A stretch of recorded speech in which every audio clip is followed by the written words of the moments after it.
अकोल्यात 2 गटात झालेल्या वादानंतर जोरदार राडा झाला। जमावानं अनेक ठिकाणी दगडफेक केली, जाळपोळ देखील केली आहे।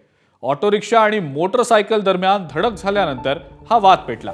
घटनास्थळावर पोलिसांनी मोठा फौजफाटा तैनात केलाय। जमावानं ऑटो रिक्षा आणि मोटरसायकल जाळून टाकलेली आहे। 2023च्या मे महिन्यातही अकोल्याच्या हरिहर पेठेत दंगल उसळली होती।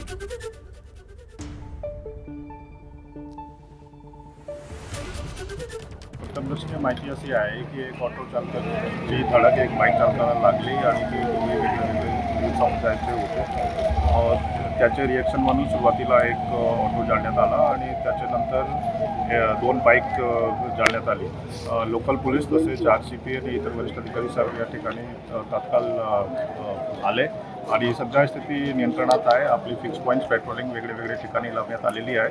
आमच्यातर्फे लोकांना अपील आहे की कुठल्याही प्रकारची अफवावर विश्वास ठेवू नये।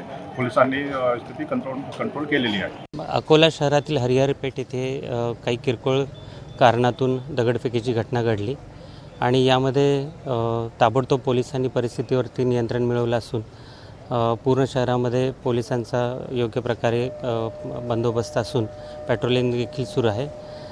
नागरिकांना मी आवाहन करेन की कुठल्याही अफवांवरती विश्वास ठेवू नका आणि शांतता अशीच अबाधित राहील यासाठी आपण सर्वांनी प्रयत्न करणं गरजेचं आहे। सद्यस्थितीत अकोला शहरातील परिस्थिती पूर्णतः नियंत्रणात असून कुठलाही अनुचित प्रकार होत नाही आहे।